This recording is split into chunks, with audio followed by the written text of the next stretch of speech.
కానీ నా మాటకు విలువివ్వని చోట నేనుండను. మంచిది, వెంటనే బయలుదేరు. చూసారా చూసారా లెక్కలేంతనం? మనకి ఏమాత్రం గౌరవ మర్యాదలు లేని చోట మనం ఒక్క క్షణం కూడా ఉండకూడదు. పదండి బయలుదేరదాం. ఎందుకు సరోజ అంత తొందరపడుతున్నావు? అవతల వెజిటబుల్ బిర్యానీ చేస్తున్నారు, నువ్వెందుకంత టెన్షన్ పడుతున్నావు? తిండి తిండి తిండి అదే లోకమా మీకు? అవతల మనల్ని కూరలో కరేపాకులా తీసి పడేస్తుంటే వెజిటబుల్ బిర్యానీ కావాలా మీకు? పదండి వెళ్దాం. చూడు, ఎంతమంది ప్రాధేయపడుతున్నా, వీళ్ళెంతగా బ్రతిమాలు అడుగుతున్నా నువ్వు కాస్తంత కూడా అర్థం చేసుకోలేదంటే నువ్వు తొందరగా వెళ్ళటం మంచిది. వెళ్ళు. ఏమండి? పంతులు గారు మీరు కానివ్వండి. ఒసై దుర్మార్గురాలా, దీనంతటికి కారణం నువ్వేనే. ఏం మాట్లాడుతున్నారు మీరు? కాస్త మర్యాద ఇచ్చి మాట్లాడడం నేర్చుకోండి. నన్ను కన్న తల్లిదండ్రులు, నా తోడబుట్టి తమ్ముడు నన్ను బయటికి వెళ్లిపోమనడానికి కారణం నువ్వేనే.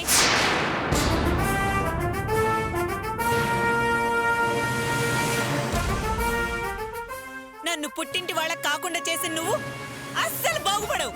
నాశనం అయిపోతావు, సర్వనాశనం అయిపోతావు.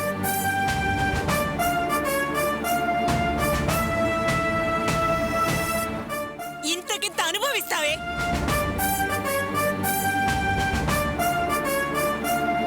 వాసు, నీ భార్యను నేసి మాట్లాడుతుంటే ఊరికే చూస్తావేంటయ్యా? వెళ్ళవయ్యా, తనంతు చూడు.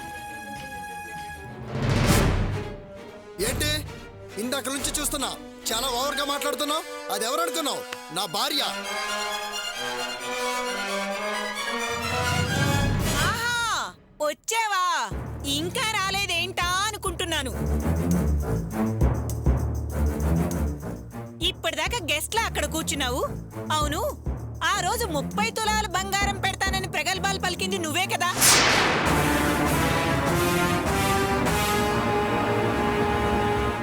అన్న మాట నిలబెట్టుకోవడం చేత కాదు, కానీ మాట అంటే మాత్రం పౌరుషం పొడుచుకొస్తుందా?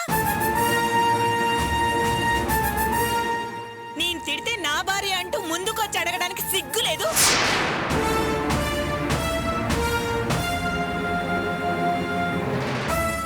ఇచ్చిన మాట నిలబెట్టుకున్నవాడే మగాడు మొనగాడు. నువ్వు చేత కాని చవటవురా. నువ్వు మాట్లాడేంటి? చిపా. ఏం కూసావే నిన్ను?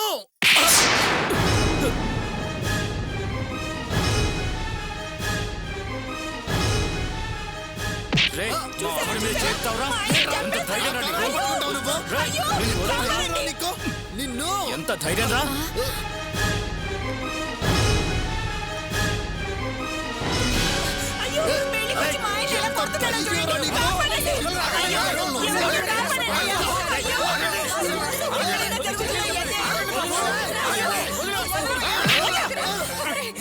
ఎవరికి ఉన్నారు మీరు? ఒరే ఆకాష్, లేవరా.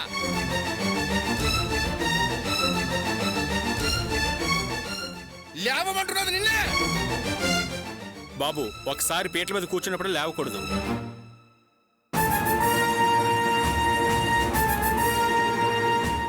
బావుగారు, బావుగారు, బావుగారు, ఏం మాటలవి? అలాంటి మాటలు అనకండి బావుగారు. జరగదు, ఈ పెళ్లి జరగదు కాక జరగదు. అయ్యో బాబాయ్ గారు, జరిగింది తప్పే, క్షమించండి.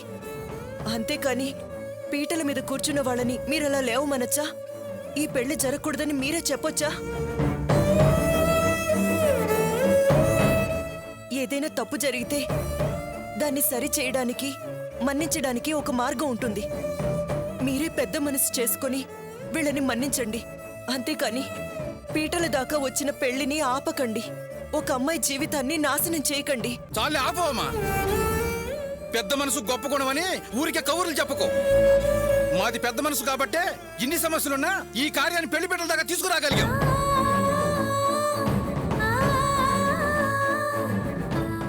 జరిగిందంతా చూస్తున్నావు కదా. నా కన్న కూతుని అవమానించిన తర్వాత నేను ఇంకొక అమ్మాయి జీవితం గురించి ఎందుకు ఆలోచించాలి? అవమానం దానికి జరిగితే ఒకటి, నాకు జరిగితే ఒకటినా?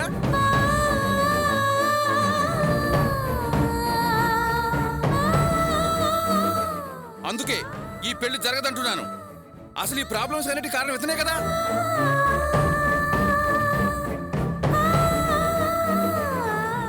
అసలు మేము కట్నమే వద్దన్నాం. అమ్మాయిని కట్టుబట్టలతో పంపిస్తే చాలు, మేము పెళ్లి చేసి తీసుకెళ్తామన్నాం.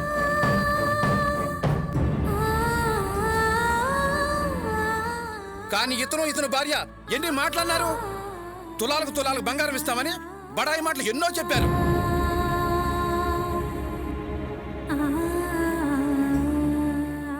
ఏ సమస్య లేకుండా సాఫీగా జరిగిపోయిన నిశ్చయార్థంలో సమస్యలు సృష్టించింది వీళ్ళు. ఇప్పుడు మళ్ళీ సమస్య సృష్టించేది ఇతను.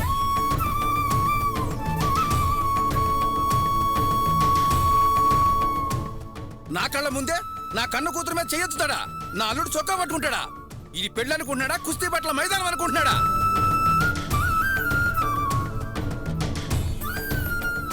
ఇంత జరిగా కూడా నేను మౌనంగా ఉండి ఈ పెళ్లి కానిచ్చేస్తే నా అంత అసమర్థుడు చేతకాని సన్నాసి ఇంకెవడు ఉండడు.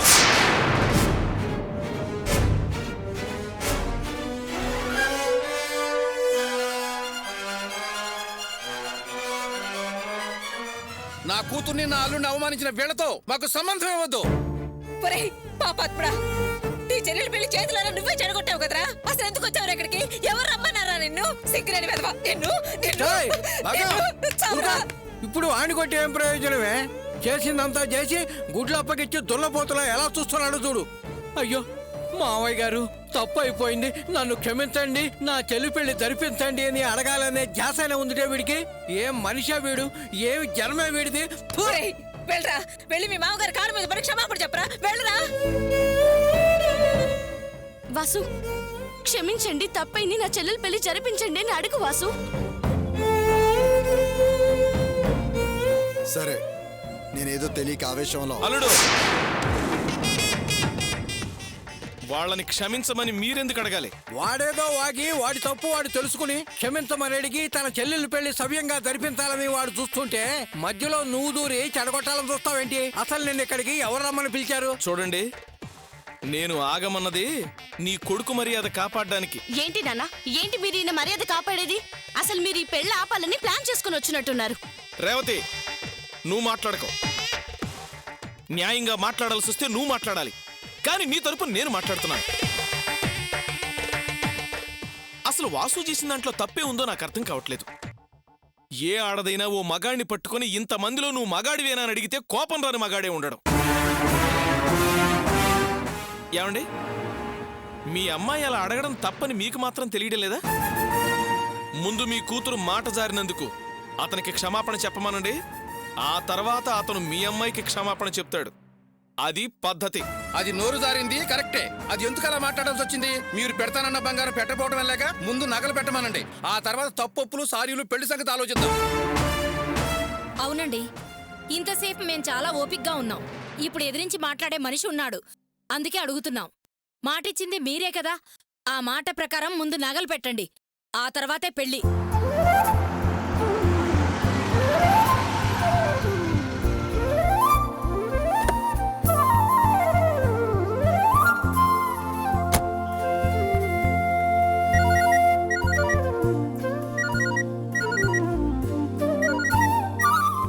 హలో హలో, కావ్య మేడం గారా? నేను వార్డెన్ని మాట్లాడుతున్నాను. మీరు అర్జెంటుగా బయలుదేరి హాస్టల్కి రండి.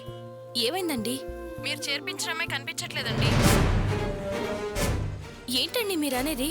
అవునండి, పొద్దుటి నుండి అమ్మాయి కనపట్లేదు. ఏమైందో ఎక్కడికి పోయిందో తెలియట్లేదు. నిన్న ఆత్మహత్య చేసుకోబోయింది. మీరు మాట ఇచ్చి తన్ని ఇక్కడ వదిలేసి వెళ్ళారు. ఇప్పుడు ఆ అమ్మాయి ఏదైనా అఘాయిత్యం చేసుకుంటుందేమోనని భయంగా ఉందండి. నేను వెళ్ళి పోలీస్ కంప్లైంట్ ఇద్దాం అనుకుంటున్నాను. మీరు అర్జెంటుగా బయలుదేరండి. అయ్యయ్యో, తొందరపడి మీరు కంప్లైంట్ ఏమీ ఇవ్వద్దు. నేను ఒక మ్యారేజ్కి వచ్చాను, ఒకసారి వెళ్ళి వాళ్ళకి కనిపించేసి వచ్చేస్తాను. మేడం, యువతల అమ్మాయి కనపట్లేదని మేం కంగారు పడుతుంటే మీరు వెళ్ళి వాళ్ళకి కనిపించి వస్తానంటారేంటి? మ్యాటర్ సీరియస్ అండి, వెంటనే బయలుదేరండి. సరే, వచ్చేస్తాను.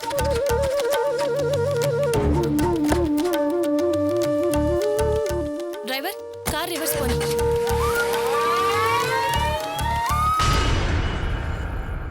దయచేసి అందరూ నన్ను క్షమించండి. ఇంత క్రితమే నేను ఈ పెళ్లి చేసుకోకూడదని నిర్ణయానికి వచ్చాను. కానీ మా వదినే నన్ను బలవంతంగా పీటల మీద కూర్చోబెట్టింది. మా అన్నయ్య మీద నమ్మకం నన్ను కూర్చునేలా చేసింది. కానీ ఇప్పుడు నమ్మకం సన్నగిల్లింది. అన్నయ్య ఇంకా రాలేదు, ఎప్పుడు వస్తాడో కూడా తెలీదు. వచ్చానమ్మా.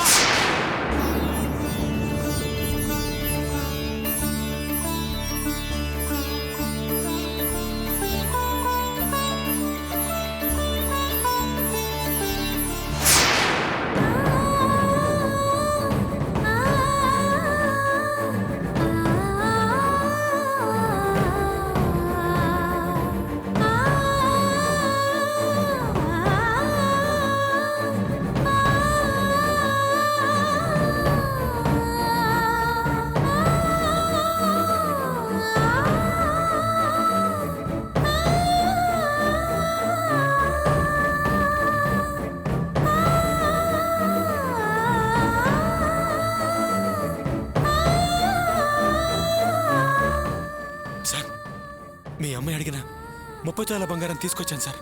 ఈ బంగారం తీసుకుని మీ అబ్బాయిని నా చెల్లెలి మెడలో తాళి కట్టమని చెప్పండి సార్.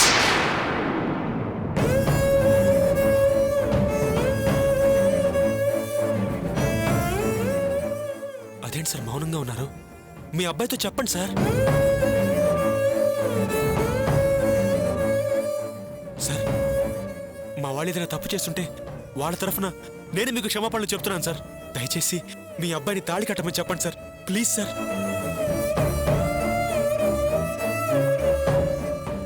బావగారు, మీ మాట మీదే నా కూతురు జీవితం ఆధారపడి ఉంది. జరిగిన తప్పుకు మీ అందరినీ క్షమాపణ నేను కోరుకుంటున్నాను. దయచేసి మీ అబ్బాయిని మా అమ్మాయి మెళ్ళలో తాళి కట్టమని చెప్పండి.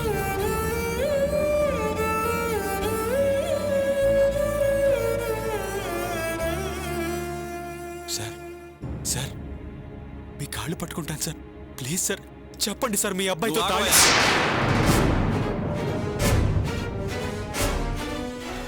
ఏమండి, అభం శుభం తెలియని ఒక అమ్మాయి జీవితం పాడైపోతుందని నీ కన్న కూతుర్ని కళ్యాణ మండపం నుంచి బయటికి వెళ్ళమని చెప్పి పెద్ద మనసు తెలియచేసుకున్నావు. మరిప్పుడు ఆ మనసు ఏమైంది? ఆ అమ్మాయికి ఏమైనా జరిగితే ఆ పాపం నీకే చుట్టుకుంటుందయ్యా.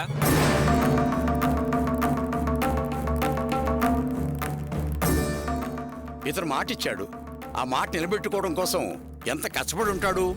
ఇంకా ఈ పట్టుదల ఎందుకండి?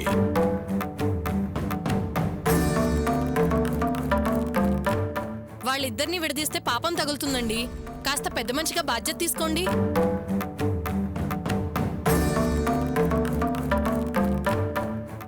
అతను కాళ్ళ మీద పడడానికి సిద్ధపడ్డాడు. అయినా మీ మనసు మారదా?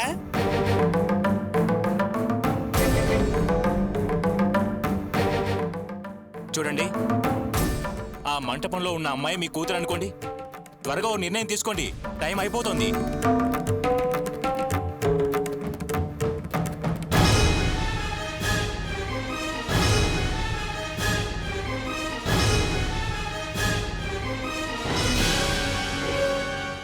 మనం సామాన్య మనుషులు.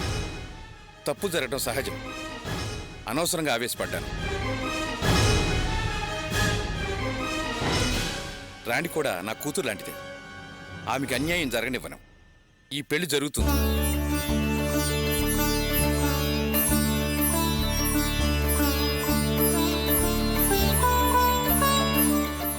పంతులు గారు, మీరు కానివ్వండి.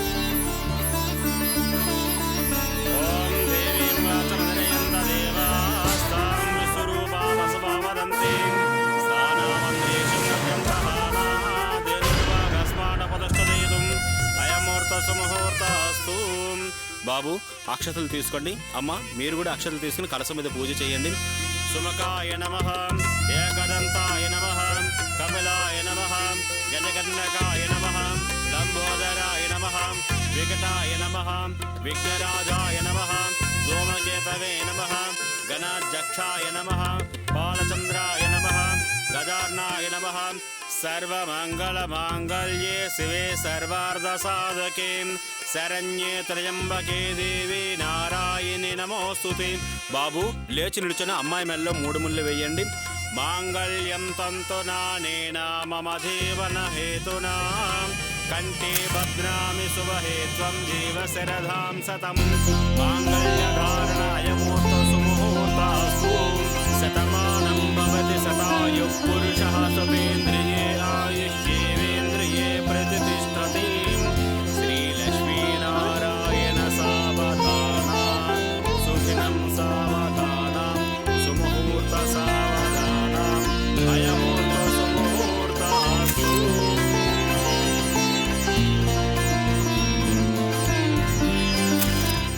కూర్చోండి మా.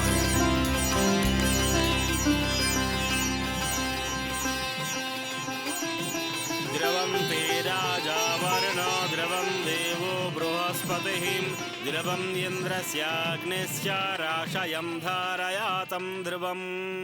ఎక్కడ పట్టుకొచ్చారండి అమ్మాయిని? వాళ్ళ ఊర్లోనే వదిలేసి రాకుండా ఎందుకు వెంట పెట్టుకొచ్చారు? మీరు టెన్షన్ పడుతూ నన్ను టెన్షన్ పెడుతున్నారు. ఇప్పుడు చూడండి, ఆ అమ్మాయి ఎక్కడికి వెళ్ళిందో తెలీదు.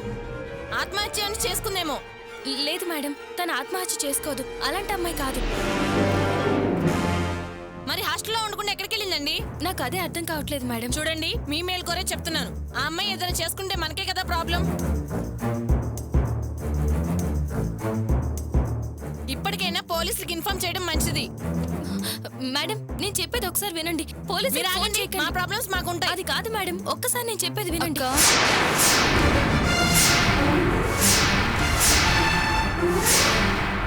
మల్లిక ఎప్పుడొచ్చా అక్క? నేను ఎప్పుడొస్తే ఏం కానీ ఇప్పటి వరకు ఎక్కడికి వెళ్ళావు? ఎందుకక్క అంత కోపంగా మాట్లాడుతున్నావు? నువ్వు చేస్తున్న పనికి కోపడకుండా ఉండాలా? చెప్ప పెట్టకుండా ఎక్కడికి వెళ్ళావు? ఎందుకు అందరి టెన్షన్ పెడతావు? నాకు ఉదయాన్నే లేచి పనులు చేసే అలవాటు. తెల్లవారుజామునే మెలకు వచ్చింది. కొత్త స్థలం, కొత్త మనుషులు, ఏం చేయాలో తెలియక ఏదైనా పని వెతుక్కుందా అని వెళ్ళాను. పని కోసం వెళ్ళావా? నేను నీకు ఆఫీస్లో పని చూస్తానన్నాను కదా. అక్క ఇప్పటికే చాలా బాధ్యతలు తీసుకున్నావు, ఇంకా భారం ఎందుకని పని కోసం వెళ్ళాను. ఏం పని చేద్దామని వెళ్ళావు? చదువు లేదు కదక్క, పాచి పని చేద్దామని చాలా ఇళ్లల్లో అడిగాను. తెలియని వాళ్ళని పనిలో పెట్టుకోమని వాళ్ళు అన్నారు.